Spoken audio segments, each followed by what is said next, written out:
ఈరోజు తెలంగాణ రాష్ట్ర ప్రభుత్వం సాగునీటి పారుదల శాఖ మంత్రులు పెద్దలు ఉత్తమ్ కుమార్ రెడ్డి గారు గోదావరి జలాలకు సంబంధించిన ప్రాజెక్టులు నిర్మాణము, అనుమతులు, వివాదాలు, వాటి రాజకీయ నేపథ్యంలో అఖిలపక్షానికి సంబంధించిన పార్లమెంట్ సభ్యులు, లోక్సభ, రాజ్యసభలో ప్రాతినిధ్యం వహిస్తున్న పార్లమెంట్ సభ్యులను అందరినీ ఆహ్వానించి ఇప్పటి వరకు తెలంగాణ రాష్ట్ర ప్రభుత్వం గోదావరి జలాలలో తెలంగాణ రైతాంగానికి, ప్రజలకు జరుగుతున్న నష్టాన్ని, కేంద్రం నుంచి రావాల్సిన అనుమతుల విషయంలో ప్రభుత్వం చేపట్టిన చర్యలను వివరించడమే కాకుండా భవిష్యత్ కార్యాచరణ ప్రణాళిక మీద కూడా ప్రతిపక్షాల సూచనలు అడగడం జరిగింది. ఇందులో రాజకీయ ప్రేరేపితమైన అంశాలు లేవు.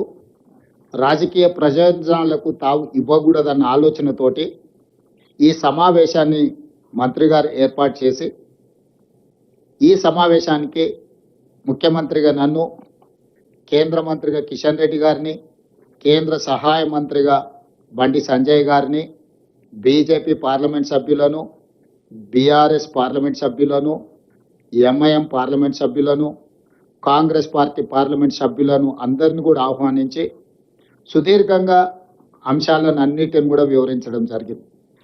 ఈ అంశాలను వివరించిన తర్వాత భవిష్యత్తులో ఏ విధంగా ముందుకు వెళ్ళాలి అనే వివరాలను కూడా మేము చర్చించుకోవడం జరిగింది. అందులో భాగంగా కొన్ని వాస్తవాలను ఈరోజు తెలంగాణ ప్రజల ముందు పెట్టాల్సిన బాధ్యత ముఖ్యమంత్రిగా నా మీద ఉన్నది. ఎందుకంటే ప్రతిపక్ష పార్టీ బాధ్యతాయుతంగా విమర్శనాత్మకమైన వైఖరితో ప్రభుత్వ వైఫల్యాలను విమర్శించినా మాకు అభ్యంతరం లేదు. ప్రధాన ప్రతిపక్ష నాయకుడికి ఆ పార్టీలో సాగునీటి పారుదల శాఖ మంత్రిగా పనిచేసిన వాళ్లకు సుదీర్ఘమైన అనుభవం ఉన్నదని వాళ్ళు చెప్పుకుంటుంటారు. ఆ అనుభవాన్ని తెలంగాణ ప్రజలకు వినియోగించడానికి వాళ్ళు ముందుకొచ్చినా మాకు అభ్యంతరం లేదు. వారు ఇచ్చిన సూచనలు తీసుకోవడానికి కూడా మాకు ఎలాంటి అభ్యంతరం లేదని వివిధ సందర్భాలలో, అది శాసనసభలో కావచ్చు, బహిరంగ సభలలో నేను, మా మంత్రివర్గ సహచరులందరం కూడా వివరించడం జరిగింది. కానీ దురదృష్టవశాత్తు ఏ అంశం వచ్చినా, ఏ విషయ ప్రస్తావన జరిగినా వాళ్ళకు రాజకీయ ప్రయోజనము, సంకుచిత స్వభావంతో విమర్శలు చేస్తూ, ప్రజల్ని తప్పుదోవ పట్టిస్తూ, అంశాలను కప్పిపుచ్చి అబద్ధాలను ప్రచారం చేయడంలో ముందు బాగానే నిలబడి ఈరోజు బీఆర్ఎస్ ప్రయత్నం చేస్తుంది. అఖిలపక్ష సమావేశంలో అన్ని పార్టీలకు జరుగుతున్న పరిణామాలు, ప్రభుత్వం దగ్గర ఉన్న సమాచారాన్ని అంతా వివరించినాం. ఇక్కడ ఈ పత్రికా సమావేశంలో ప్రతిపక్ష పార్టీ బీఆర్ఎస్ ఏ విధంగా ప్రజల్ని తప్పుదోవ పట్టిస్తుంది, అధికారంలో ఉన్నప్పుడు ఏ విధంగా మాట్లాడుతుంది, అధికారం దిగిపోయిన తర్వాత ఏ విధంగా మాట్లాడుతుంది, సెంటిమెంటుతోని మళ్ళీ బ్రతకాలి, చనిపోయిన పార్టీని పునరుజ్జీవింపజేసుకోవడానికి శాయశక్తుల ఏ రకంగా అబద్ధ ప్రచారాలతో ముందుకు వెళ్తున్నారో నేను చెప్పదలుచుకున్నాను. దానికి సంబంధించి గోదావరి జలాలు, తెలంగాణ రాష్ట్రానికి కృష్ణా నదీ జలాలు, గోదావరి జలాలే ప్రధానమైన ఆధారం. ఈ రెండు నదీ జలాల వల్ల దాదాపుగా 1 కోటి ఎకరాలు పైగా సాగునీరు అందించి ఈ ప్రాంతాన్ని సస్యశ్యామలం చేయాలన్న ఒక ఆలోచనతోని ఆనాడు కాంగ్రెస్ పార్టీ పండిత్ జవహర్లాల్ నెహ్రూ గారు మొదలుపెట్టిన నాగార్జున సాగర్, శ్రీశైలం, శ్రీరామ్ సాగర్ లాంటి ప్రాజెక్టులు, ఆ తర్వాత రాజశేఖర రెడ్డి గారు ఉన్నప్పుడు కావచ్చు, వివిధ సందర్భాలలో మొదలుపెట్టిన భీమా, నెట్టంపాడు, కోయిల్ సాగరు, కల్వకుర్తి, ఎస్ఎల్బిసి, శ్రీపాద ఎల్లంపల్లి, అదేవిధంగా ఈరోజు సీతారామ పేరు మీద ఇందిరాసాగర్, రాజీవ్ సాగర్, ఇలాంటి ఎన్నో ప్రాజెక్టులు ఈ ప్రాంత ప్రజల ప్రయోజనానికి, ముఖ్యంగా రైతాంగాన్ని కాపాడాలి అనంటే, రైతాంగాన్ని కరువు కాటకాల నుంచి బయటకు తీసుకురావాలంటే సాగునీరు ఒక్కటే ఈ ప్రజల్ని కాపాడడానికి ఉపయోగపడుతుంది. తెలంగాణ లైఫ్ లైన్ ఇరిగేషన్ అనే దాన్ని గుర్తించి ఈ ప్రాజెక్టులను కట్టే ప్రయత్నం చేసినాం. కొన్ని పూర్తయినాయి, కొన్ని ఇంకా పనులు సాగుతూ ఉన్నాయి. అయితే ఈ సందర్భంగా 10 సంవత్సరాలు తెలంగాణ రాష్ట్రం వచ్చిన తర్వాత పరిపాలించింది. 10 సంవత్సరాలలో 5 సంవత్సరాలు హరీష్ రావు గారు సాగునీటి పారుదల శాఖ మంత్రి, ఇంకొక 5 సంవత్సరాలు కల్వకుంట్ల చంద్రశేఖరరావు గారు సాగునీటి పారుదల శాఖ మంత్రి. అంటే బీఆర్ఎస్ నాయకులు ఒకే కుటుంబం, ఒకే పార్టీ, వాళ్ళే 10 సంవత్సరాలు ఈ శాఖను నిర్వహించడం జరిగింది. అంటే 10 సంవత్సరాలు ఈ శాఖలను నిర్వహించినప్పుడు సంపూర్ణమైన అవగాహన ఆ పార్టీలో ఎవరికి ఉన్నా లేకపోయినా హరీష్ రావు గారికి, చంద్రశేఖరరావు గారికి ఉండాల్సిన అవసరం ఉందని మేము భావిస్తున్నాం. ఈ సంపూర్ణమైన అవగాహనతోని తెలంగాణ ప్రయోజనాలను కాపాడడానికి ఈ ప్రభుత్వానికి సహకరించిన, సూచనలు చేసిన నిరభ్యంతరంగా ఈ ప్రభుత్వం వాటిని స్వీకరించడానికి సిద్ధంగా ఉంది. కానీ దురుద్దేశంతో బురద చల్లడం ద్వారా ఈ ప్రభుత్వాన్ని దోషిగా నిలబెట్టి రాజకీయ ప్రయోజనాలు పొందాలని ఏదైతే ప్రయత్నం చేస్తుందో ఆ నేపథ్యంలోనే చాలా సందర్భాలలో రేవంత్ రెడ్డి గారు మాట్లాడట్లేదు. ఎందుకు మౌనంగా ఉన్నాడు? రేవంత్ రెడ్డి గారు ఎందుకు ఈ విషయాలను ప్రశ్నించడం లేదు?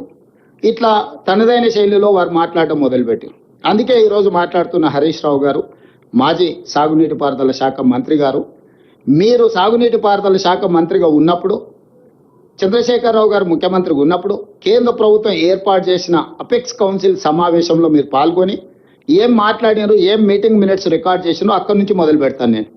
ఈ గోదావరి జలాలకు సంబంధించి, కృష్ణానది జలాలకు సంబంధించి ఆనాడు 2016 21/9/2016 శ్రమశక్తి భవన్ న్యూఢిల్లీ ఈ మీటింగ్ అపెక్స్ కౌన్సిల్ సమావేశంలో శ్రీ కుమారి ఉమాభారతి గారి జలశక్తి మినిస్టర్గా వారి అధ్యక్షత వహిస్తే చంద్రబాబు నాయుడు గారు, చంద్రశేఖరరావు గారు ఇరు రాష్ట్రాల ముఖ్యమంత్రులుగా ఇందులో పాల్గొన్నారు. ఈ సమావేశంలో ఆంధ్రప్రదేశ్ సాగునీటి పారుదల శాఖ మంత్రిగా దేవినేని ఉమామహేశ్వరరావు గారు, తెలంగాణ సాగునీటి పారుదల శాఖ మంత్రిగా హరీష్ రావు గారు ఈ సమావేశంలో పాల్గొన్నారు. ఈ సమావేశంలో చాలా విషయాలు కృష్ణా నది మీద, గోదావరి నది మీద, అదేవిధంగా Krishna river management board, Godavari river management board నిర్వహణ, ప్రాజెక్టుల నిర్మాణము, ప్రాజెక్టులకు సంబంధించిన అనుమతుల మీద సుదీర్ఘమైన చర్చలు జరిగినాయి. దానికి సంబంధించి 8 పేజీల మీటింగ్ మినిట్స్ రికార్డ్ చేశారు. ఈ 8 పేజీలలో 6వ పేజీలో 2వ పారాగ్రాఫ్లో దీంట్లో honourable chief minister of Telangana stated before the apex council that, second పారాగ్రాఫ్లో ఏముంది అని అంటే, for the existing ongoing and proposed projects in both the states of Krishna River, more than 1000 TMC of water is required. On the other hand, more than 3000 TMC is going waste into sea every year in Godavari River.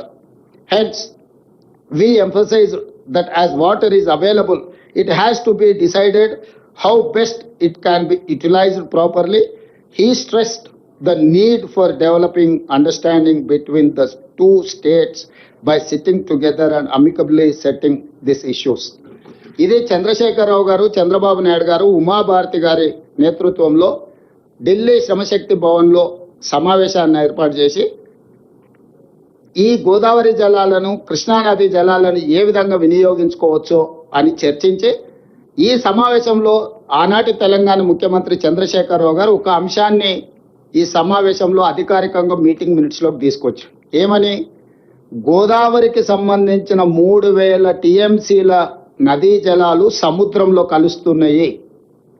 ఈ సముద్రంలో కలుస్తున్న 3000 TMC నీళ్లను Krishna basin మీద నిర్మించుకోవాల్సిన ప్రాజెక్టులకు 1000 TMC అవసరం ఉంది. Godavari basin నుంచి కృష్ణా బేసిన్కి గోదావరి జలాలను తరలించడం ద్వారా ఈ ప్రాజెక్టులను నిర్మించుకొని ఆ సమస్యల్ని పరిష్కరించుకోవచ్చని 80,000 పుస్తకాలు చదివిన టిఆర్ఎస్ భాషలో వాళ్ళు చెప్తా ఉంటారు, అపర భగీరథుడని రకరకాలుగా. వారు కనిపెట్టిన బ్రహ్మ పదార్థమే 3000 టీఎంసీలు గోదావరి నదీ జలాలు సముద్రంలో కలుస్తున్నాయి. ఆ రోజు పునాది రాయబడ్డది. గోదావరిలో 3000 టీఎంసీల నీళ్లు సముద్రంలో కలుస్తున్నాయి. ఆ 3000 టీఎంసీలను గోదావరి పరివాహక ప్రాంతం నుంచి కృష్ణా పరివాహక ప్రాంతానికి తరలించడం ద్వారా రాయలసీమకు నీళ్లు ఇవ్వాలనేది పునాది ఆ రోజు 2016-21 6వ నెలలో పడ్డది. ఇది మీటింగ్ మినిట్స్ రికార్డ్ అధికారికంగా. ఈ మీటింగ్ హరీష్ రావు గారికి తెలియదనడానికి వీలేదు. హరీష్ రావు గారు మంత్రిగా ఈ సమావేశంలో వారు కూడా పాల్గొన్నారు. కాబట్టి ఈ మీటింగ్ మినిట్స్ హరీష్ రావు గారికి నేను పంపిస్తాను. రెండవ పాయింట్, ఆ తర్వాత ఆంధ్రప్రదేశ్, తెలంగాణ, లేకపోతే చంద్రబాబు నాయుడు గారు, లేకపోతే చంద్రశేఖరరావు గారి మధ్యలో వైరుధ్యాలు, లేకపోతే రాజకీయ అంతరాలు, రకరకాల పరిస్థితుల వల్ల 2016 నుంచి 2019 వరకు ఇది కార్యరూపం దాల్చలేదు, వాయిదాలు పడుతూ వచ్చింది. 2019లో ఆంధ్రప్రదేశ్లో జగన్మోహన్ రెడ్డి గారు ముఖ్యమంత్రిగా మొదటిసారి బాధ్యత చేపట్టిన తర్వాత, తెలంగాణలో చంద్రశేఖరరావు గారు రెండవసారి ముఖ్యమంత్రిగా పదవి చేపట్టిన తర్వాత వీళ్ళిద్దరూ 4 సార్లు సమావేశమైనారు. దాదాపుగా 2019 జూన్ 28, అదేవిధంగా ఆగస్టు, అదేవిధంగా సెప్టెంబర్, అదేవిధంగా ఆగస్టు 12న 4 సార్లు అధికారిక సమావేశాలలో చంద్రశేఖరరావు గారు అదేవిధంగా ఆంధ్రప్రదేశ్ ముఖ్యమంత్రి జగన్మోహన్ రెడ్డి గారు కలిసి మాట్లాడుకొని చర్చించుకొని ఆ చర్చల సారాంశం ఏంటంటే జలబంధం. ఇవాళ ఆనాటి పత్రికలు చాలా వరకు మీకు అన్ని ఉన్నాయి, అవి చూపిస్తాను. లేకపోతే ఆ పేపర్లు ఈ పేపర్లు గోదావరిలో సాగుదాం ఇది వీటికి సంబంధించి ఒకవేళ వేరే పత్రికల మీద వాళ్ళకి ఏదైనా అనుమానం ఉంది, లేకపోతే వేరే పత్రికలలో రాస్తే మేము వాటిని ఆమోదించమని అనొచ్చు. కానీ నమస్తే తెలంగాణ ఇది పెద్దన్నగా సహకరిస్తా. నమస్తే తెలంగాణ హెడ్లైన్ బ్యానర్ ఐటమ్. పట్టుదల ఉన్న సీఎం జగన్తో సాధ్యం, రతనాల సీమగా మార్చేందుకు సహకరిస్తాం. అదేవిధంగా ఈరోజు వారు దీనికి సంబంధించి పూర్తి స్థాయిలో 3 గంటలు చర్చించి గోదావరి జలాలను ఏ విధంగా రాయలసీమకు తీసుకెళ్లాలి, అదేవిధంగా స్నేహ గీతిక ఇట్లాంటి హెడ్లైన్స్ తోని గోదావరి కృష్ణా జలాల సంపూర్ణ వినియోగం, నదీ జలాల వివాదాల పరిష్కారం, గోదావరి జలాలు రాయలసీమకు తరలింపు వీటికి సంబంధించి పూర్తి స్థాయిలో చర్చించుకున్నారు. అక్కడ రెండోసారి దీని మీద చర్చ జరిగింది.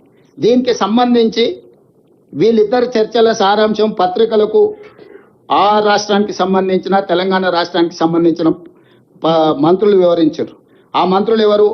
ఇరు రాష్ట్రాల సీఎం సమావేశం వివరాలను వెల్లడిస్తున్న తెలంగాణ మంత్రి ఈటల రాజేందర్ గారు, పక్కన బుగ్గన రాజేంద్రనాథ్ రెడ్డి. ఇచ్చిపుచ్చుకుందాం తెలంగాణ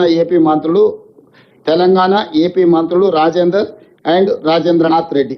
అంటే స్పష్టంగా సీమకు గోదావరి పత్రికలలో వచ్చింది. శ్రీశైలాన్ని తరలించాం తెలుగు రాష్ట్రాలు, ఏ రకంగా వీళ్ళు నీళ్లను రాయలసీమకు తరలించాలని చెప్పి చర్చించుకున్నారు. ఆ రోజు మంత్రివర్యులు ఈటల రాజేందర్ గారు, బుగ్గన రాజేంద్రనాథ్ రెడ్డి గారు పత్రికా సమావేశం పెట్టి ప్రజలకు వివరించారు. నష్టం తక్కువ, లాభం ఎక్కువ. గోదావరి జలాలను రాయలసీమ ప్రాంతానికి తరలించడం ద్వారా, కృష్ణా పెన్నా బేసిన్కు తరలించడం ద్వారా నష్టం తక్కువ, లాభం ఎక్కువ అని ఇద్దరు ముఖ్యమంత్రులు కూర్చొని ప్రగతి భవన్లో 2 గంటలకు పైగా సమావేశమైన జగన్మోహన్ రెడ్డి గారు, అదేవిధంగా చంద్రశేఖరరావు గారు. తెలంగాణ నడిగడ్డ ప్రగతి భవన్లో ఆంధ్రప్రదేశ్ ముఖ్యమంత్రి, తెలంగాణ ముఖ్యమంత్రి కూర్చొని గోదావరి జలాలను రాయలసీమ పెన్నా ప్రాంతానికి, కృష్ణా బేసిన్కు తరలించాలని, అదేవిధంగా నిధులు ఇవ్వాల్సిందిగా కేంద్రాన్ని కోరదాం, పుచ్చుకునే ధోరణితో ముందుకెళ్దాం. అంటే ఒకవేళ డబ్బులు కేంద్ర ప్రభుత్వాన్ని అడుగుదాం, ఇవ్వకపోతే మనమే సొంతంగా కట్టుకుందామని చెప్పి వాళ్ళిద్దరు కలిసి మాట్లాడుకొని ముందుకెళ్ళిండ్రు. తక్కువ నష్టం, ఎక్కువ భూసేకరణతో గోదావరి కృష్ణా నదుల అనుసంధానం. సో ఈ రకంగా ఈరోజు ఇంత స్పష్టంగా రాయలసీమను రతనాల సీమగా మారుస్తా. ఇవన్నీ కూడా చంద్రశేఖరరావు గారు స్వయంగా మాట్లాడిన మాటలు. ఇప్పుడు నేను తెలంగాణ ప్రజలకు వివరించదలుచుకున్నా. 2016లో చంద్రబాబు నాయుడు గారు, చంద్రశేఖరరావు గారు కేంద్ర ప్రభుత్వం ఏర్పాటు చేసిన అపెక్స్ కౌన్సిల్ సమావేశంలో స్పష్టంగా గోదావరి నదిలో 3000 టీఎంసీల నీళ్లు సముద్రంలో కలుస్తున్నాయి, వాటిని రాయలసీమ ప్రాంతానికి సంబంధించిన కృష్ణా పెన్నా బేసిన్కు తరలించడం ద్వారా కరువు ప్రాంతాలను సస్యశ్యామలం చేస్తామని ఆ రోజు అక్కడ మాట్లాడినరు. దాన్ని ముందుకు తీసుకెళ్లాలని చంద్రశేఖరరావు గారే మొట్టమొదట ప్రతిపాదించింది. ఈ రోజు ఏదైతే గోదావరి బంకంచెర్ల ఆంధ్రప్రదేశ్ చంద్రబాబు నాయుడు గారు మొదలు పెట్టినరో, 2016లో చంద్రశేఖరరావు గారు, చంద్రబాబు నాయుడు గారు మాట్లాడుకున్న ప్రాతిపదికనే ఈ రోజు వాళ్ళ ప్రాజెక్టును ముందుకు తీసుకెళ్ళి 2019లో జగన్మోహన్ రెడ్డి గారు, చంద్రశేఖరరావు గారు పూర్తి స్థాయిలో మాట్లాడుకొని ప్రాజెక్టు డిపిఆర్లు అన్ని రెడీ చేసి పెద్దన్నగా సహకరిస్తాను చంద్రశేఖరరావు గారు చెప్పడమే కాకుండా, రాయలసీమ పర్యటన సందర్భంగా శ్రీమతి రోజా గారి ఇంటి దగ్గర ఏం మాట్లాడినో, ఇప్పుడు వివిధ సందర్భాలలో ఏం మాట్లాడినో మీకు చూపించిన. ఇప్పుడు వారు ఇంత స్పష్టంగా గోదావరి జలాలను రాయలసీమకు సంబంధించిన కృష్ణా బేసిన్, పెన్నా బేసిన్కు తరలించడం ద్వారా రాయలసీమను రతనాల సీమలుగా చేస్తా అని చెప్పిన తర్వాత బేసిన్లు లేవు, భేషజాలు లేవు, మేము కలిసి పనిచేస్తాం, కలిసి ముందుకు సాగుతాం, సమర్థుడైన యువకుడు ఆంధ్రప్రదేశ్ ముఖ్యమంత్రిగా జగన్మోహన్ రెడ్డి గారు ఉన్నారు, నేను పెద్దనగా పూర్తిగా సహకరిస్తానని చంద్రశేఖరరావు గారు చెప్పిండ్రు.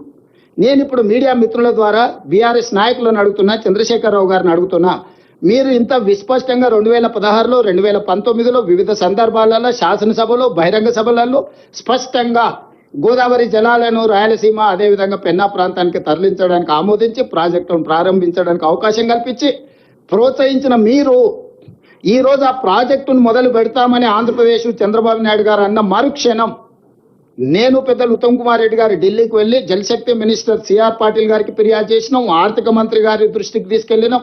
గోదావరి రివర్ మేనేజ్మెంట్ బోర్డుకు అఫీషియల్గా నేను ఈ మధ్యకాలంలో మన జలసౌదాకు ఉద్యోగస్తులకు వాళ్ళకు నియామక పత్రాలు అందజేసినప్పుడు డైరెక్ట్గా అక్కడికి వెళ్ళి గోదావరి రివర్ మేనేజ్మెంట్ బోర్డు దగ్గర పోయి నేను ముఖ్యమంత్రిగా అదేవిధంగా మా మంత్రి అధికారులను తీసుకెళ్లి గోదావరి రివర్ మేనేజ్మెంట్ బోర్డు అధికారులను కలిసి ఆంధ్రప్రదేశ్ ప్రభుత్వము ఆంధ్రప్రదేశ్ ముఖ్యమంత్రి చంద్రబాబు నాయుడు గారు గోదావరి జలాలను బంకంచెర్ల వరకు తరలించడానికి 200 టీఎంసీల ప్రాజెక్టును ప్రణాళిక చేసిండు. పరోక్షంగా ఇంకొక 100 టీఎంసీలు, ఇది 200 టీఎంసీల ప్రాజెక్టు కాదు, ఇది 300 టీఎంసీల ప్రాజెక్టు. 300 టీఎంసీలకు సివిల్ వర్క్లన్నీ కంప్లీట్ చేస్తుండు. పంపులు మాత్రం ఇనీషియల్గా 200 పెడుతుండు, తర్వాత ఇంకొక 100 టీఎంసీలకు కూడా అన్ని రెడీగా చేసుకున్నాడు. అంటే ఎప్పుడైనా పంపులు తీసుకొచ్చి ఫిట్ చేసుకోవచ్చు. సో కాలువలు కానీ లేకపోతే టన్నెల్స్ కానీ లేకపోతే రిజర్వాయర్లు కానీ 300 టీఎంసీలకు సంబంధించిన ప్రణాళికలు సిద్ధం చేసుకొని ఈ వరద జలాలను లిఫ్ట్ చేసే కాదు ఇప్పుడు 200 టీఎంసీలను మాత్రమే లిఫ్ట్ చేయడానికి అవసరమైన పంపు సెట్లు పెట్టుకుంటున్నాడు. ఇది 200 టీఎంసీల ప్రాజెక్టు కాదు, ఇది 300 టీఎంసీల ప్రాజెక్టు. ఆనాడు చంద్రశేఖరరావు గారు 400 టీఎంసీలకు ప్రతిపాదన ఇచ్చిండు. 400 టీఎంసీలు తరలిస్తే 100 రోజుల్లో రోజుకు 4 టీఎంసీలు తరలిస్తే 400 టీఎంసీలు వస్తే 400 టీఎంసీలు వస్తే కృష్ణా బేసిన్లో ఉన్న రాయలసీమకు అదేవిధంగా పెన్నా బేసిన్లో ఉన్న నెల్లూరు ప్రకాశం ప్రాంతాలకు కూడా నీళ్లు తరలించవచ్చు, ఆ ప్రాంతం బాగుపడుతుంది, పంటలు పండుతాయని చంద్రశేఖరరావు గారు వారికి సూచన చేసిండు. ఏ కారణాల చేతనో చంద్రబాబు నాయుడు గారు మొదటి విడతగా 200 టీఎంసీలు, మళ్ళీ విడతగా 300 టీఎంసీలు, ఇంకొక 100 టీఎంసీలు కూడా ఈ విధంగానే ఊరుకుంటే మళ్ళొకసారి చంద్రశేఖరరావు గారు వారికి ఇక కానివ్వండి అని చెప్పిండనంటే 400 తీసుకుపోయినా ఆశ్చర్యం లేదు. ఈరోజు అందుకే మేము రోడ్డు మీద పడి ఆగి చేయదలుచుకోలే. ఎందుకంటే మేము బాధ్యతతో ఉన్నాం, బాధ్యతతో కూడుకున్న విధానాలని ఆచరించాలనుకున్నాం. అందుకే ఈ ప్రాజెక్టు ప్రతిపాదన జరిగిన ఎంబడే చంద్రబాబు నాయుడు గారు అక్కడి శాసనసభలో మాట్లాడిన ఎంబడే నేను ఉత్తమ్ కుమార్ రెడ్డి గారు వెళ్ళి స్పష్టంగా గోదావరి రివర్ మేనేజ్మెంట్ బోర్డుకి మేమే సొంతంగా వెళ్ళి ఫిర్యాదు చేసినాం. గోదావరి రివర్ మేనేజ్మెంట్ బోర్డు తర్వాత జలశక్తి మంత్రి దగ్గరకు వచ్చి ఫిర్యాదు చేసినాం. అదేవిధంగా ఆర్థిక మంత్రి గారికి వేరే సందర్భంలో కలిసినప్పుడు ఈ అంశాలను ప్రస్తావించడం, ఎందుకంటే కేంద్ర ప్రభుత్వం ఆర్థిక సహాయం అందించబోతుంది. అదేవిధంగా వివిధ బ్యాంకుల నుంచి ఎఫ్ఆర్బిఎం పరిధిలో కాకుండా అవుట్ ఆఫ్ ఎఫ్ఆర్బిఎంలో లోన్లు ఇవ్వడానికి ఏదో ప్రయత్నాలు చేస్తున్నారని పత్రికల్లో వస్తున్నాయని మేము చదివినాం అని ఓరల్గా చెప్పడమే కాకుండా సంబంధిత శాఖ మంత్రి జలశక్తి మంత్రి గారికి లేఖ రాయడం కూడా జరిగింది. అధికారికంగా ఈ వివరాలన్నీ పెట్టి జలశక్తి మంత్రి గారు కూడా మాకు వెనక్కి స్పష్టంగా లేఖ రాసిండు. ఇంతవరకు వాళ్ళు మాకు ప్రాజెక్టు రిపోర్టే ఇవ్వలేదు, ప్రాజెక్టు రిపోర్టు మీ అభ్యంతరాలను పరిగణలోకి తీసుకోకుండా అనుమతి ఇచ్చే సమస్యనే లేదు, ఏ రకంగా కూడా ఇంతవరకు మా దృష్టిలో లేదు, మేము ఖచ్చితంగా చర్యలు తీసుకుంటాం. సిఆర్ పాటిల్ గారు మళ్ళీ ఉత్తమ్ కుమార్ రెడ్డి గారికి లేఖ రాయడం జరిగింది. ఈరోజు ప్రభుత్వం ఎక్కడే నిర్లక్ష్యం వహించలేదు. ప్రభుత్వము రాజ్యాంగబద్ధ సంస్థలు కేంద్ర ప్రభుత్వానికి అన్ని రకాలుగా ఫిర్యాదులు చేయడం, అధికారికంగా లేఖలు చేయడం, కలవడము, పోవడము, రావడము, అన్ని విషయాలను క్షుణ్ణంగా బాధ్యతాయుతంగా మేము ముందుకు తీసుకువెళ్తున్నాము. ఉన్న పలంగా హరీష్ రావు గారు బయటకు వచ్చేసి మొత్తం తెలంగాణకు అన్యాయం జరిగిపోతుంది, మొత్తం నీళ్ళని తరలించుకుపోతుండే చంద్రబాబు నాయుడు, రేవంత్ రెడ్డి మౌనంగా ఉన్నాడు, ఉత్తమ్ కుమార్ రెడ్డి గారు ఉత్తగానే కూర్చున్నాడు అని బకెట్ల బురద తీసుకొని చల్లుకుంటే వెళ్తున్నాడు. అయ్యా ఈ పాపానికి పునాది వేసింది మీ మామగారు. ఆ రోజు నువ్వు మంత్రి, నువ్వే ఆ సమావేశంలో ఉన్నావు. అయితే గీతే ఎవరినైనా శిక్షించాలంటే చంద్రశేఖరరావు గారిని, హరీష్ రావు గారిని శిక్షించాలి. ఒకవేళ గోదావరి బేసిన్లో తెలంగాణ ప్రాజెక్టులకు అన్యాయం జరిగి తెలంగాణ ప్రాజెక్టులకు ఒకవేళ తీరని ఏదైనా ద్రోహం జరిగితే ఉరిదీయాల్సింది చంద్రశేఖరరావును, హరీష్ రావునే. సర్వ పాపాలు చేసింది మీరు, పాపాల భైరవులు మీరు, తెలంగాణకు అన్యాయం చేసింది మీరు. కాంట్రాక్టర్లు ఇచ్చే కమిషన్లకు మీ ఇద్దరి కలయికనే ఒక కాంట్రాక్టర్ పెట్టిన సమావేశం. ఆ కాంట్రాక్టర్ పెట్టిన సమావేశంలో మీరిద్దరు, ఆయన సూత్రధారి అయితే కాంట్రాక్టర్, మీరిద్దరు పాత్రధారులుగా కూర్చొని కమిషన్లకు కక్కుర్తిపడి 400 టీఎంసీలు గోదావరిలో వరద జలాలు ఉన్నాయి, రాయలసీమకు పెన్నా ప్రాంతానికి తరలిస్తామని అన్ని కుట్రలు చేసి ఈరోజు మీ చేతిలో లేకుండా పోయిందని చెప్పి ఆ బురదంతా తీసుకొచ్చి మాకు అంటించాలనే ప్రయత్నం చేయడం ఇది భావ్యమా? అందుకే ఈరోజు స్పష్టంగా తెలంగాణ ప్రజలకు నేను చెప్పదలుచుకున్నా, వీళ్ళు ఏ రోజు కూడా తెలంగాణ ప్రయోజనాల కోసం కృషి చేయలేదు. ఈ రోజు కృష్ణా బేసిన్లో ఉమ్మడి రాష్ట్రంలో ప్రారంభించిన ఏ ఒక్క ప్రాజెక్ట్ అయినా మనకు ప్రధానమైన ఆధారం Krishna basin, Godavari basin. Krishna basin మీదకి వద్దాం. ఉమ్మడి రాష్ట్రంలో సాగునీటి ప్రాజెక్టుల్లో తెలంగాణ ప్రాంతానికి అన్యాయం జరుగుతుంది కాబట్టి నీళ్లు, నిధులు, నియామకాలనే నినాదంతో రాజకీయ పార్టీని మీరు ముందుకు తెచ్చుకొని అధికారంలోకి వచ్చి ఆ నీళ్లకు సంబంధించి కృష్ణా బేసిన్ మీద ఉమ్మడి రాష్ట్రంలో మొదలుపెట్టిన ఒక్క ప్రాజెక్ట్ అయినా పూర్తి చేసిండ్రా చంద్రశేఖరరావు గారు? ఇప్పటి వరకు 2 లక్షల కోట్ల రూపాయలు కేవలం సాగునీటి ప్రాజెక్టులకు కాంట్రాక్టర్లకు బిల్లులు చెల్లించారు. పాలమూరు జిల్లాలో మొదలైన ఏ ప్రాజెక్ట్ అయినా భీమా, నెట్టంపాడు, కోయిల్ సాగర్, కల్వకుర్తి, పాలమూరు రంగారెడ్డి ఎత్తిపోతల, నల్గొండలో ఎస్ఎల్బిసి, అదేవిధంగా ఇంకా మిగతా ప్రాజెక్టులు ఆ నుంచి ముందుకు వెళ్తే ఖమ్మం జిల్లాలో ఉన్న ఇందిరాసాగర్ లేకపోతే రాజీవ్ సాగర్ లాంటి ప్రాజెక్టులు, గోదావరి బేసిన్లో మొదలుపెట్టిన ప్రాణహిత చేవెళ్ళ కావచ్చు, ఇతర ప్రాజెక్టులు కావచ్చు, దేవాదులు కావచ్చు, సమ్మక్క సారలక్క కావచ్చు, ఏ ఒక్క ప్రాజెక్ట్ అయినా ఈ 10 సంవత్సరాలలో మీరు పూర్తి చేసిండ్రా? ఆనాడు తుమ్మిడిహెట్టి దగ్గర మొదలుపెట్టి ప్రాజెక్టు కట్టినుంటే అసలు లిఫ్ట్ లేకుండానే గ్రావిటీతోనే ఈరోజు ప్రాజెక్టులన్నీ కంప్లీట్ అయ్యి మొత్తం ఉత్తర తెలంగాణ సస్యశ్యామలం అయ్యేది ఉండే. కానీ కాసుల కక్కుర్తితోటి తుమ్మిడేటి దగ్గర కట్టకుండా వదిలేసి అబద్ధాలు ప్రచారం చేసి మేడిగడ్డ, సుందిల్ల, అన్నారం లిఫ్టులు కట్టి పంపులు పెట్టి మీరు కట్టుడు కూలుడు 3 ఏళ్లలో జరిగిపోయింది. 1,00,000 కోట్లు ఆవిరైపోయినాయి. ఈరోజు 1,00,000 కోట్లు ఖర్చు పెట్టిన ప్రాజెక్టు 1,00,000 ఎకరాలకు కూడా నీళ్ళు ఇవ్వలేదని అంటే మిమ్మల్ని ఏమనాలి?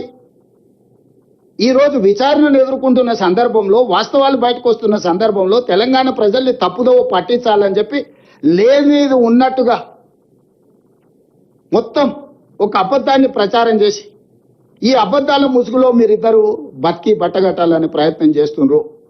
నేను అడుగుతున్న సూటిగా సాగునీటి ప్రాజెక్టుల మీద ఇప్పటి వరకు 2 లక్షల కోట్ల రూపాయలు బిల్లులు చెల్లించారు. ఇంకొక 2 లక్షల కోట్ల రూపాయలకు టెండర్లు పెండింగ్ ఉన్నాయి. ఈ రోజు రాష్ట్ర ఆర్థిక పరిస్థితి ఎట్లుందో నేను మళ్ళీ చెప్పాల్సిన అవసరం లేదు. ఈ రోజు ఒక 1000 కోట్లు ప్రతి నెల సాగునీటి ప్రాజెక్టులు ఖర్చు పెట్టి ఎట్లయినా వీటిని పూర్తి చేద్దామంటే 500 కూడా ఇవ్వలేని పరిస్థితి వచ్చింది రాష్ట్ర ఆర్థిక పరిస్థితి. 10 ఏళ్ళు 2 లక్షల కోట్ల రూపాయలు ఖర్చు పెడితే 1500 కోట్లతోని పూర్తి కావాల్సిన కల్వకుర్తి పూర్తి కాలేదు. 500-600తో పూర్తి కావాల్సిన కోయిల్ సాగర్ కానీ, భీమా కానీ, నెట్టంపాడు కానీ పూర్తి కాలేదు. దేవాదులు అక్కడనే ఉంది, కాంతానపల్లి అక్కడనే ఉంది, సమ్మక్క సారలకు అక్కడనే ఉంది, ప్రాణహిత చేవల్ల ఎడారిగా మారింది. తుమ్మిడిహెట్టి దగ్గర తట్ట మట్టి కూడా తీయలేదు. మొత్తం ప్రాజెక్టులను గాలికి వదిలేసి ఏడ పంపులు పెట్టి ఏడ లిఫ్టులు పెడితే ఏడ మా ఇల్లు నిండుతుందో అని ఒక ప్రణాళికబద్ధంగా మొత్తం రాష్ట్రాన్ని, ఆర్థిక వ్యవస్థను దోసుకొని ఈరోజు అక్కసుతోని, అసూయతోని అబద్ధాల ప్రచారం కల్పించి నిరంతరం 24 గంటలలో 18 గంటలు కష్టపడి సీతారామకు నీటి కేటాయింపులు మేము తెచ్చినాం. సమ్మక్క సారలకు ఒక కొలిక్కి పట్టుకొచ్చినాం. పాలమూరు రంగారెడ్డి ఎత్తిపోతల నీటి కేటాయింపులను ఒక కొలిక్కి పట్టుకొచ్చినాం. కల్వకుర్తి ప్రాజెక్టును పూర్తి చేసే ప్రయత్నం చేస్తున్నాం. ఈ రోజు సంగంబండ నుంచి అన్ని ప్రాజెక్టులను పూర్తి చేయడానికి ప్రయత్నం చేస్తాం. ఎస్ఎల్బిసి 42 కిలోమీటర్ల టన్నెల్ 30 కిలోమీటర్లు కాంగ్రెస్ కంప్లీట్ అయితే సంవత్సరానికి 1 కిలోమీటర్ కొడితే కంప్లీట్ అయ్యేది. గ్రావిటీతో 3,60,000 ఎకరాలకు ఫ్లోరైడ్ ప్రాంతమైన నల్గొండకు నీళ్ళు వస్తాయనుకుంటే దాన్ని అక్కడ పడవ పెట్టిన దాంట్లో కమిషన్లు రావాలి. మనమే కష్టపడి తిరిగి ప్రారంభిస్తే అనుకోకుంటే దుర్ఘటన జరిగితే అక్కడ మనుషులు చచ్చిపోతే పైశాచిక ఆనందం. అసలు వాళ్ళ కళ్ళలో మనుషులు చచ్చిపోయినప్పుడు ఎప్పుడైనా హరీష్ రావు గారి ఫేస్ చూడండి, కేటీఆర్ ఫేస్ చూడండి, ఇట్లా వెలిగిపోతుంటుంది. ఇట్లా బల్బు 1000 వోల్టుల బల్బు లాగా. ఎక్కడైనా మనిషికి బాధ ఉంటుంది. మన మనుషులం రోడ్డు మీద కాకి చచ్చిపోయి కనిపిస్తే కూడా అరే ఏమో కాకి చచ్చిపోయింది కదా అని ఒక నిమిషం అన్న మనం సానుభూతి చూపిస్తాం. పిల్లలు చచ్చిపోతే అదే పైశాచిక ఆనందం. ఎక్కడైనా యాక్సిడెంట్లో ఎవరైనా మనుషులు చచ్చిపోతే అదే పైశాచిక ఆనందం. ఎక్కడైనా పనులు చేస్తుంటే కార్మికులు చచ్చిపోతే అదే పైశాచిక ఆనందం. మీ పార్టీ అకౌంట్లోనే 1,500 కోట్ల రూపాయలు ఉన్నాయి. ఎవరిచ్చిండ్రు అవి? తెలంగాణ ప్రజలు ఇచ్చినట్టువే కదా. అందులోకి వెళ్ళి ఆ కుటుంబానికో 10 లక్షలు, ఆ కుటుంబానికో 10 లక్షలు, ఆ కుటుంబానికో 10 లక్షలు. ఈ దురదృష్టవశాత్తు ప్రమాదంలో చచ్చిపోయిన పేదలకు పంచిపెడతారని ఈ 18 నెలలు చూసిన. 10 పైసలు పిల్లికి కూడా బిచ్చం పెట్టరు. రోడ్డు మీద 10 పైసలు ఒకవేళ కనిపిస్తే కూడా బండి పక్క కాపి రోడ్డు పక్కనాక 10 పైసలు కూడా తీసుకొని జేబులు వేసుకొని పోయే లక్షణాలు ఉన్న మీరు ఈరోజు తెలంగాణ ప్రయోజనాల గురించి మీరు మాట్లాడుతుర్రా? ఈరోజు మాకు బాధ్యత లేదన్నట్టుగా మమ్మల్ని ఏదో బద్నాం చేయాలనే చిల్లర ప్రయత్నం. హరీష్ రావు గారు చిల్లర ప్రయత్నాలు మానేసేయి. చిన్నపిల్లగాని కాదు, నువ్వు 10 సంవత్సరాలు మంత్రిగా పనిచేసినావు, ఉమ్మడి రాష్ట్రంలో మంత్రిగా పనిచేసినావు. వయసు మీద పడ్డది, జుట్టు తెల్లబడ్డది. కొంచెం హుందాగా వివరించు. వాస్తవాలు ఉంటే మాట్లాడి. ఇవ్వాలి నేను ఇవన్నీ చెప్తున్నా. ఇవాళ ఈ మీటింగ్ మినిట్స్, ఇన్ని పేజీల మీటింగ్ మినిట్స్ ఇవాళ బయట పెడుతుంది. తలకాయ ఎక్కడ పెట్టుకుంటావు హరీష్ రావు గారు? ఎన్ని రోజులు అబద్ధాలతో బతుకుతారు? జీవితాంతం కుటుంబం అంతా అబద్ధాలు చెప్పే బతుకుతారా? మేము మాట్లాడతలేం కదా, మౌనంగా ఉన్నాం కదా అని మా చేతగాని పని అనుకుంటురా? మేం పని చేయాలా? ఈ రోజు ప్రతిపక్షంలో ఉన్నప్పుడు పోరాటం చేసినాం, పాలకపక్షంలో ఉన్నప్పుడు మా బాధ్యత నిర్వహించాలి, పని చేయాలని చెప్పి పని చేయడానికి నిరంతరం ప్రయత్నం చేస్తున్నాం. మేము ఎప్పుడు ఢిల్లీకి వెళ్ళినా ఢిల్లీలో ఏముందా మాకు? ఢిల్లీ కేంద్ర ప్రభుత్వానికి కొన్ని సబ్జెక్ట్స్ ఉంటాయి, రాష్ట్ర ప్రభుత్వానికి కొన్ని సబ్జెక్ట్స్ ఉంటాయి, కేంద్ర రాష్ట్ర ప్రభుత్వాలకు కొన్ని సబ్జెక్ట్స్ ఉంటాయి. కేంద్ర ప్రభుత్వం నుంచి అనుమతులు తెచ్చుకోవాలంటే పొయ్యి కలవకుంటే అనుమతులు ఎట్లకెళ్ళి వస్తాయి? మేము డెట్ రీస్ట్రక్చర్ చేసుకోవాలి. నువ్వు అడ్డగోలుగా 11% అప్పులు తెచ్చినావు, దాన్ని 7% తగ్గించాలంటే కేంద్ర మంత్రిని కలవాల్సిన అవసరం లేదా? ఎన్విరాన్మెంటల్ ఇష్యూస్లో రోడ్లు, చిన్న చిన్న రోడ్లు కూడా ఫారెస్ట్ ఏరియాలో 10 ఏళ్ల నుంచి రోడ్లు ఆగిపోయినాయి. ఎన్విరాన్మెంట్ మినిస్టర్ని కలవకుంటే అనుమతులు వస్తే ఈ రోజు రీజనల్ రింగ్ రోడ్ మనం నిర్మించుకోవాలనుకుంటున్నా, మంత్రిని సర్ఫేస్ మినిస్టర్ని కలవకుంటే అనుమతులు వస్తే ఈ రోజు మెట్రో అనుమతి తెచ్చుకోవాలనుకుంటున్నాం, ప్రధానమంత్రిని కలవకుంటే మెట్రో అనుమతి వస్తుందా? ఈ రోజు మూసి ప్రక్షాళన చేసుకోవాలి అనుకుంటాం, దానికి సంబంధించిన అనుమతులు నిధులు తెచ్చుకోవాలంటే ఎవరిని కలవాలి? నువ్వు ఇవన్నీ ఇస్తావా చెప్పు? రోజు ఆడికే వస్తాం, ఎర్రవల్లి ఫామ్ హౌస్కి వచ్చి కూర్చుంటాం, కూర్చేసుకొని కూర్చుంటాం. వంతుల వారిగా నేను ఉత్తమైన డ్యూటీ చేస్తాం, ఒకరి తర్వాత ఒకరం. అన్ని మీరే ఎట్లాగ ఉన్నాయి కదా. 10 పైసలు మెత్తికి ఇవ్వండి, 50,000 కోట్లు ఏమవుతుంది? సంపాదించింది ఇద్దరు బాబామర్దలు అనుకుంటే ఒక 50,000 కోట్లు ఒక లెక్కనా? బాండ్స్ రాసిస్తాం రాష్ట్ర ప్రభుత్వం నుంచి. 10 పైసలు మెత్తికి ఇవ్వండి, ఏడ దాచుకుంటారు? దాచిపెట్టుకొని టెన్షన్తో బీపీ షుగర్లు లో బీపీ వచ్చేసి హాస్పిటల్ వాడాల్సి వస్తుంది, దాచుకుని ఎవరు దొంగ ఎత్తుకపోతాడో అని. ఎందుకు వస్తున్నాయి లో బీపీ షుగర్లు? అడ్డగోలుగా సంపాదించి అవి ఎవడొచ్చి పట్టుకుంటాడో అని టెన్షన్తో వస్తున్నాయి. ఇట్లాంటి నీచమైన మనస్తత్వం ఉన్న ప్రతిపక్ష నాయకులు ఉండడం దురదృష్టకరము. ఈరోజు సమావేశం ఏర్పాటు చేస్తే దామోదర్ రావు రాడు, సురేష్ రెడ్డి రాడు, పాపం అమాయకుడు గాయత్రి రవిని పంపించాం. ఏం చెప్తాం ఆయనను? పాపం ఆయన బాధలు ఆయనే మాట్లాడితే ఒక రాసి కాగితం రాసి పంపించారు, ఇదే చదువు అని. అది చదివినాక మాట్లాడితే ఆయనకి ఏం తెలుస్తలేదు. ఇక లేదు వాకౌట్ అన్నాడు. మనం వాకౌట్ల కోసం సమావేశం విలువలే కదా, మాట్లాడుకోనికే పిలిచినాం, సూచన తీసుకోనికే పిలిచినాం. కాగితం రాసి ఇచ్చి పాపం లీడర్ వస్తాడు అనుకున్నాం, లీడర్ను పంపించారు, వచ్చి మొత్తం చూసి మొత్తం చదువుతున్నాడు. ఆయన కూడా సహచర పార్లమెంట్ సభ్యుడు, రెండోసారి రాజ్యసభకు వచ్చిండు, ప్రజాప్రతినిధిగా అతన్ని గౌరవించాలని అతను చెప్పినంత విన్నాం. నేను కొన్ని విషయాలు ప్రస్తావించడం మొదలు పెట్టాను, అసలు రంగు బయటపడదు అనగానే ఇక నేను లేచి వెళ్ళిపోతున్నా సార్, నేను ఉంటే ఉన్న ఉద్యోగం ముడతాను, లేచి వెళ్ళిపోయాను. పాపం ఏం చేస్తాం? ఇది పరిస్థితి. అందుకే మీడియా మిత్రులారా, మీరు కూడా అబద్ధాలు చెప్పేటోళ్ళకి అంత ప్రచారం కల్పించకండి. మీరు కూడా పరోక్షంగా ఇట్లాంటి అబద్ధాలను ప్రోత్సహించినట్టుగా మారుతున్నది పరిస్థితి.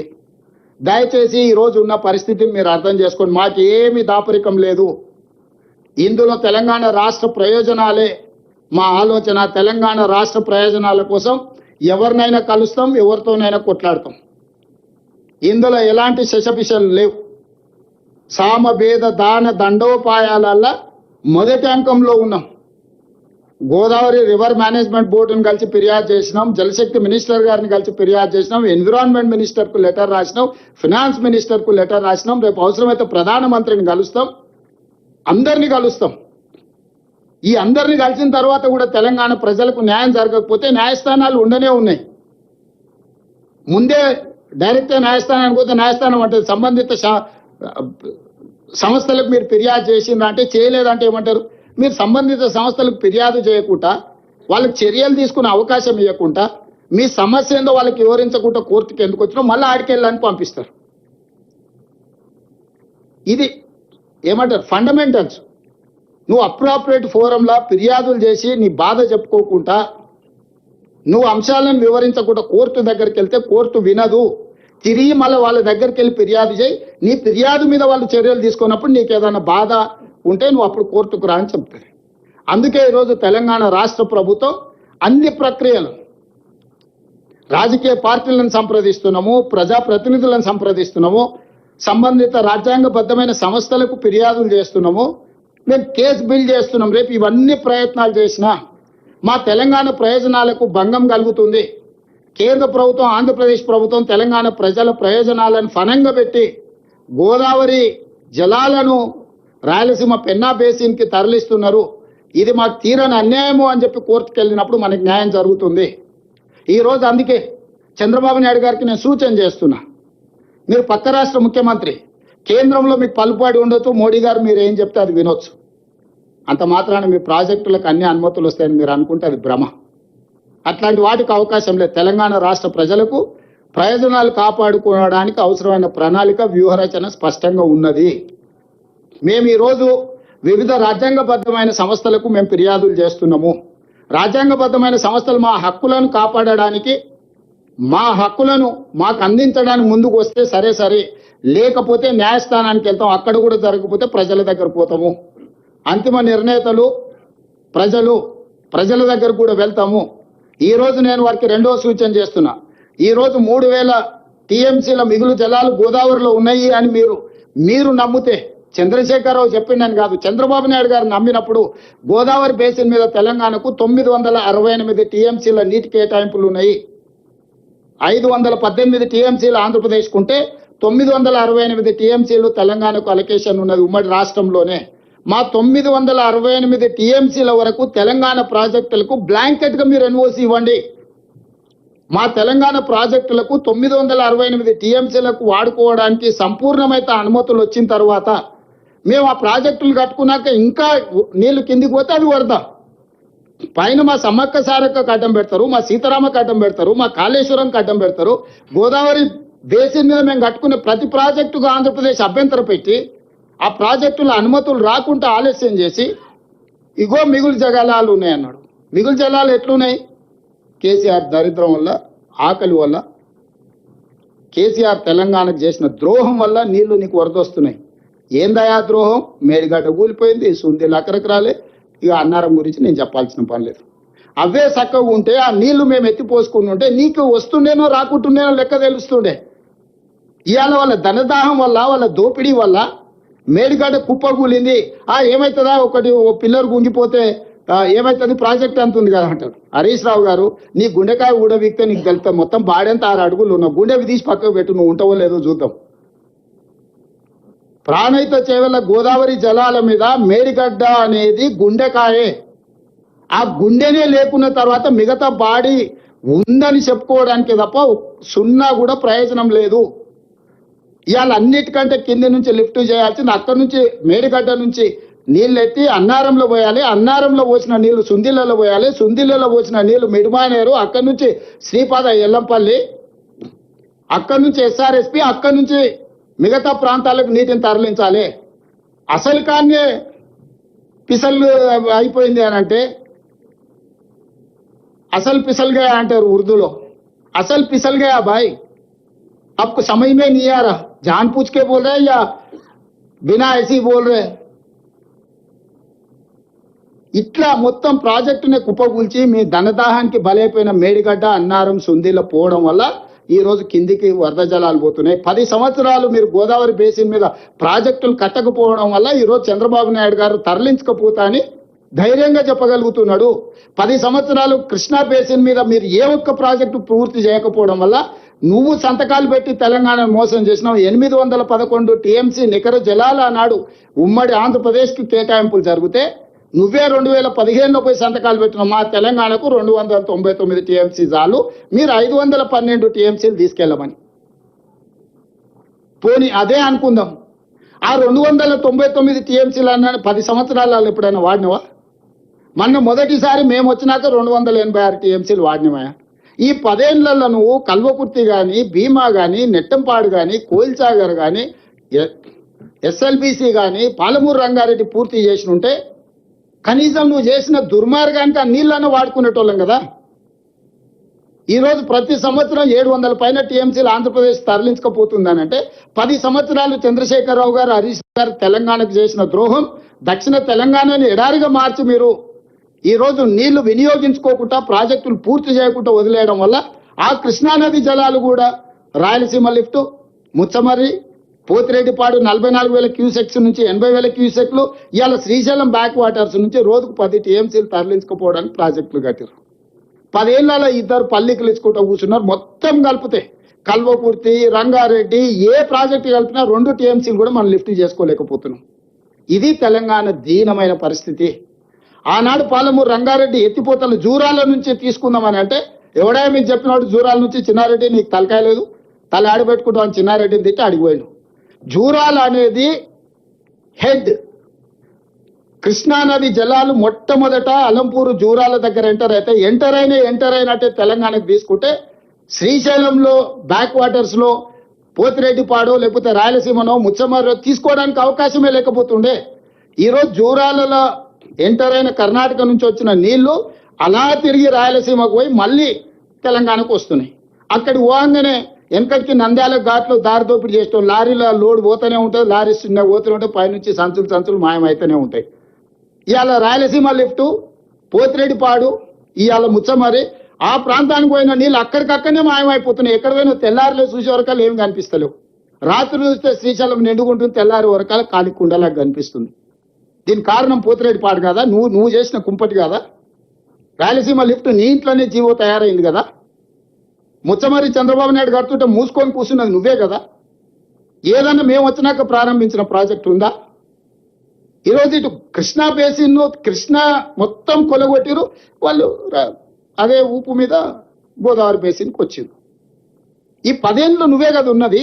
ఈ 10 ఏళ్లలోనే కదా ఈ దుర్మార్గం జరిగింది. ఉమ్మడి రాష్ట్రంలో అన్నో సమైక్య పాలకులు మనకు అన్యాయం చేసిరని ఓకే, 10 ఏళ్లలో మీరేం చేసిండ్రు? ఇలా ప్రాజెక్టులు పూర్తి చేయడానికి ఖర్చు పెడదామంటే నిధులు లేవు, నీళ్ళు ఆగుతలేవు, అవి కిందికి పోతూనే ఉన్నాయి. ఇగో కింద నీళ్లు ఉన్నాయి కదా నేను ఎత్తుకపోతానే ఆయన తయారైండు.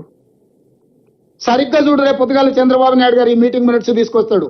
వాళ్ళు వీళ్ళు కాదు, చంద్రశేఖరరావు గారు చెప్పారు 3000 టీఎంసీలు సముద్రంలో పోతున్నాయి, తెలంగాణ వాళ్ళకి ఏ నష్టం ఉందా, సముద్రంలో నేను కొన్ని తీసుకొని బాగుపడతా అంటే మీకేం కష్టం వచ్చింది, మా చంద్రశేఖరరావు మంచోడే కానీ రేవంత్ రెడ్డి ఏంది ఇట్లా చెప్తున్నాడు అని ఆయన తయారవుతాడు.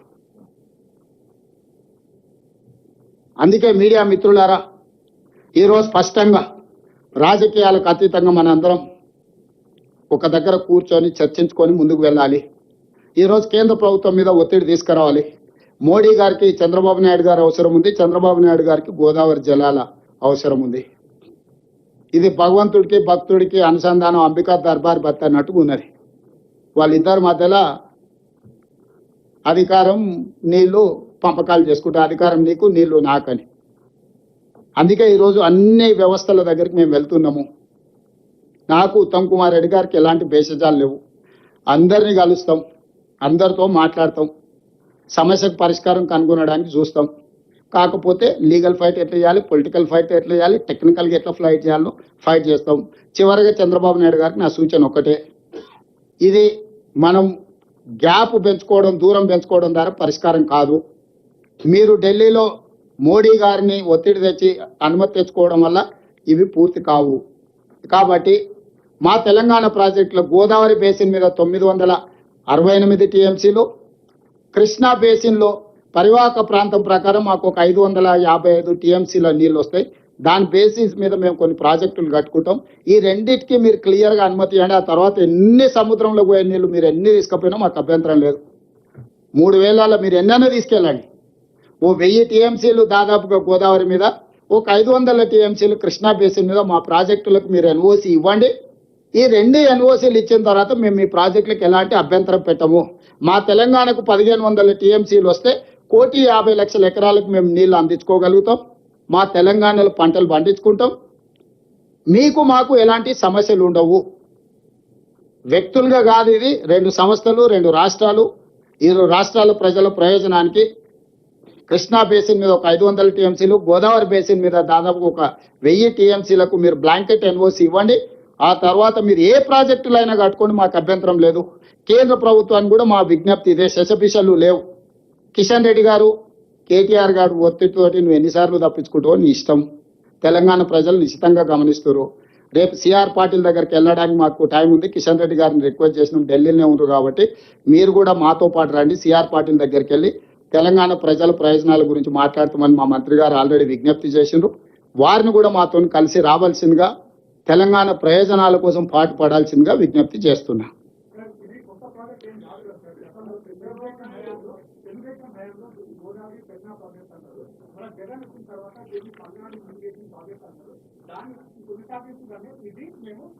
టేకప్ చేస్తున్నాము, మిగులు జనాలు చేసుకోవడానికి రామనాయుడు అంటున్నారు సార్. అప్పుడు రైతులు చేసి దీంట్లో ఈ అలకేషన్లో ఏ దోకా ఉండదు అని అంటున్నారు. రాహుల్ గారు, మీకు యూనివర్సల్ వాటర్ లాస్ మీరు ఒకసారి చదువుకోండి. యూనివర్సల్ వాటర్ లాస్ ప్రకారం పరివాహక ప్రాంతం వాడుకున్న తర్వాతనే దిగువ ప్రాంతాలకు నీళ్ళు ఇవ్వాలి. నెంబర్ 1. దిగువ ప్రాంతాలలో ఉన్న పరివాహక ప్రాంతానికి నీళ్లు సరిపోయిన తర్వాతనే ఇంకొక బేసిన్కు నీళ్లు తరలించాలి. ఈరోజు గోదావరి బేసిన్లో ఉన్న ఆయకట్టుకు నీళ్లు ఇవ్వకుండా ఇతర బేసిన్లకు తరలించడానికి వీల్లేదు. Point number 1. ఇట్లాంటి వాదన వల్లనే ఈ వాదనలు వితండవాదంగా మారే తెలంగాణ రాష్ట్ర ఉద్యమం వచ్చి తెలంగాణ రాష్ట్రం ఏర్పడిన తర్వాత ఈ ప్రాజెక్టుల నిర్మాణం కోసము, నిర్వహణ కోసము, వివాదాల పరిష్కారం కోసం గోదావరి రివర్ మేనేజ్మెంట్ బోర్డ్ అని పెట్టినరు. అందులో ఆఫీసర్స్ కమిటీ ఉంది, మినిస్టర్స్ లెవెల్ కమిటీ ఉంది, యూనియన్ మినిస్టర్ నేతృత్వంలో ముఖ్యమంత్రుల కమిటీ ఉన్నది. ఈ ప్లాట్ఫామ్లలో ఎక్కడ చర్చించకుండా గోదావరి రివర్ మేనేజ్మెంట్ బోర్డుకి మీరు ప్రాజెక్టు రిపోర్ట్ ఇవ్వకుండా ఆ గోదావరి రివర్ మేనేజ్మెంట్ బోర్డు మా అభ్యంతరాలను మాకు లేఖ రాసి మా అభ్యంతరాలను తీసుకున్న తర్వాత ఆ అభ్యంతరాలను నివృత్తి చేసినాకనే ముందుకు వెళ్ళాలి. ఈ ప్రాసెస్ నంతా ఆంధ్రప్రదేశ్ డీవియేట్ చేసి మాకు అధికారం ఉంది, మేము అధికారాన్ని చెలాయిస్తాం, మోడీ గారు మాతో పాటు ఉన్నారు కాబట్టి ఢిల్లీ నుంచే కిందికి దిగుతామని వస్తున్నారు. ఇది మీరు అర్థం చేసుకోవాల్సిన పాయింట్. ఇది నిజంగానే ఆంధ్రప్రదేశ్ వాదనలో బలం ఉంటే చట్టం చేసింది పార్లమెంట్, రివర్ మేనేజ్మెంట్ బోర్డులు ఏర్పాటు చేసి state reorganisation act 2014 saying that Godavari River Management Board has to address Godavari issues, Krishna River Management Board has to address Krishna River Management Board issues.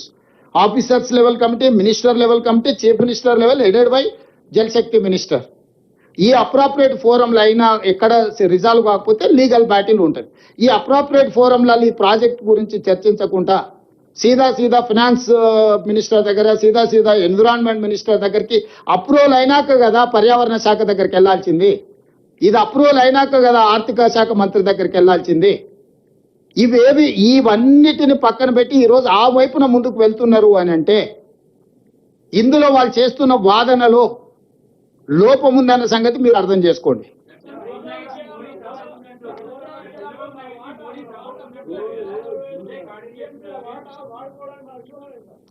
ఏంది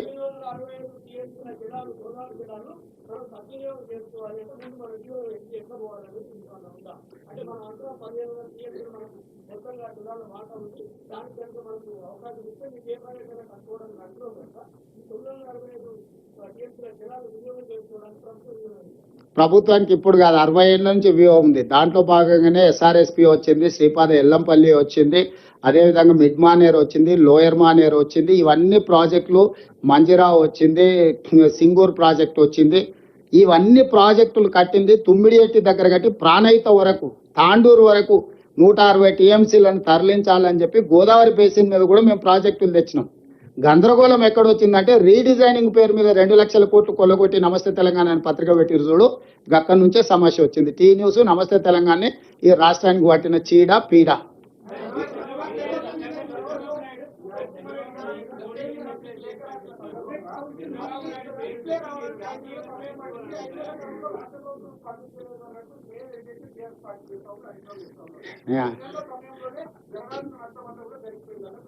ఇప్పుడు హరీష్ రావు గారి యొక్క అక్కస్కు మందు లేదు, దానికి ఏం మందు లేదు. అసూయకు మందు ఉండదు, తెలుసు కదా నీకు.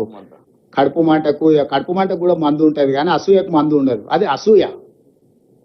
అరే ఇది కూడా మేమే ఉంటే మేమే టెండర్లు పిలిస్తే ఆ కమిషన్లు మాకు వచ్చేటివి, ఇప్పుడు అవతల పిలుచుకుంటారు అదెక్కడ బాయను ఇదెక్కడ బాయను అనే అసూయ. 5 నెలల నుంచి కంటిన్యూస్గా మేము రిప్రజెంట్ చేయబట్టే ఈరోజు కేంద్ర ప్రభుత్వం వెనక ముందు ఆలోచన చేస్తుంది. ఈరోజు మా ప్రయత్నాల వల్లనే ఇది ఒక కనీసం పులి స్టాప్ కామా పడ్డది. ఈరోజు మిగతా సమస్యలకు పరిష్కారం వస్తుంది. 10 ఏళ్ళు మీరేం చేసిండ్రని నేను అడుగుతున్నా. 10 ఏళ్ళు నీ ప్రాజెక్టుల అనుమతులు ఎందుకు తెచ్చుకోలేదు? వాళ్ళు కట్టేది ఆపే సంగతి తీసిపెట్టు.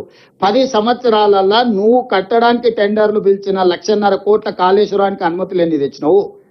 60,000 కోట్లతో మించిన పాలమూరు రంగారెడ్డి ఎత్తిపోతలకి ఎన్ని అనుమతులు తెచ్చినావు?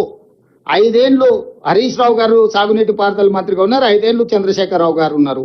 వాళ్ళిద్దరు కట్టింది కూలింది గది ఒక్కటే, అంతకు మించి ఇంకేందని ఉందా? నువ్వు చూపి మల్లన్న సాగర్లో నుంచి నీళ్ళు ఎట్లా తీసుకుంటారు, మల్లన్న సాగర్కి ఎక్కడి నుంచి నీళ్ళు వస్తాయని అడుగుతాడు. అసలు అసలు ఆయన తెలివితేటలు అన్ని కూడా తిప్పి తిప్పి నాకే చూపిస్తున్నాడు.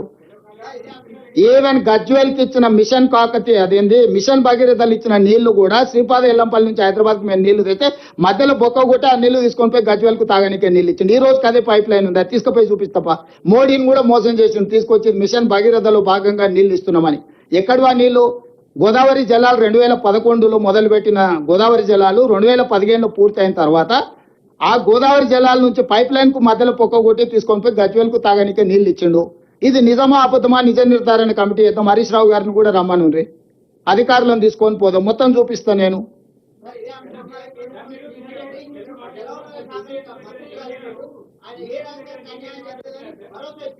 ఎవరు?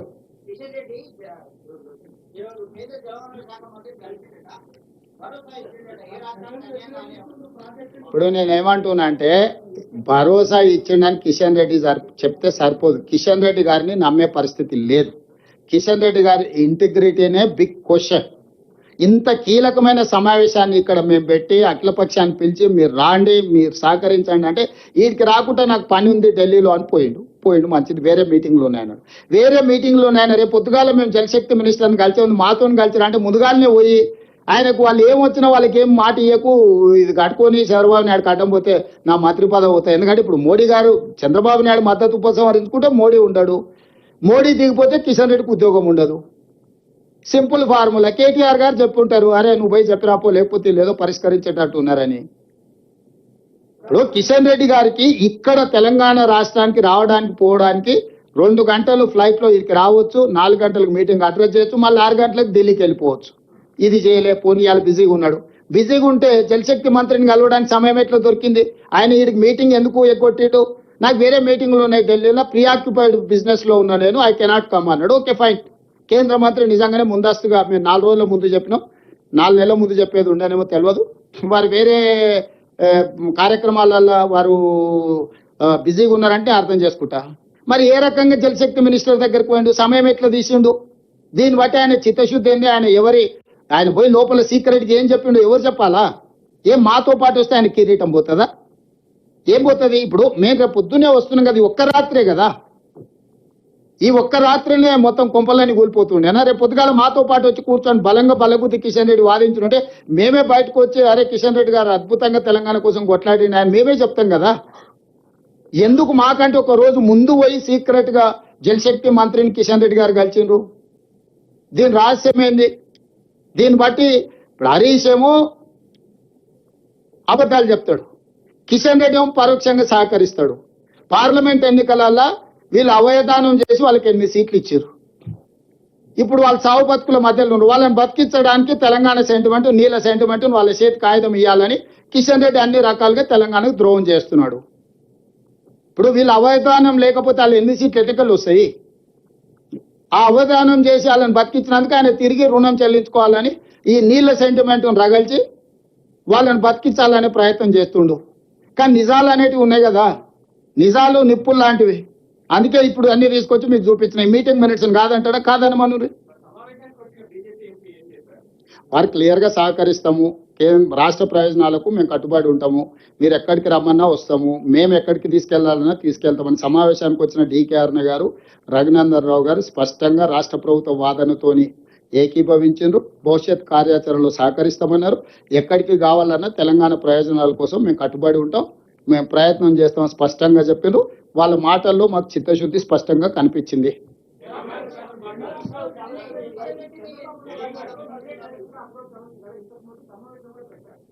అవునే, ఇది ప్రభుత్వం అధికారిక కార్యక్రమం. నువ్వు మా ఇంట్లో ఫంక్షన్, మీ ఇంట్లో ఫంక్షన్ ఉంటే నువ్వు నేను మాట్లాడుకోవచ్చు. ఇది అధికారికంగా ఏర్పాటు చేయాల్సింది. ఫిర్యాదు చేస్తున్నాము. ఆర్బిట్రేటర్ ఎవరు?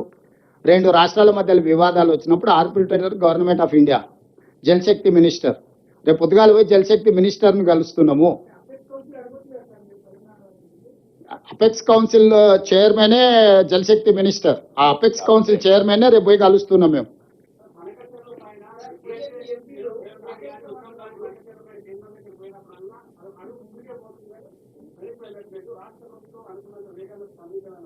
ఎవరంటారు? ఇక ఆయన తప్ప ఇంకెవడని ఉన్నాడా? నేను అదే చెప్తున్నా, అన్ని అబద్ధాలు. ఇప్పుడు అదే చెప్తున్నా, ఇప్పుడు నేను చెప్పేది అది కేవలం అబద్ధాలతో బతకాలని చూస్తున్నారు. పిల్ల చేష్టలు అంటారు కదా, నీకు తెలుసు కదా. శవాల మీద పేలాలు ఎదుర్కోవాల్సిందే.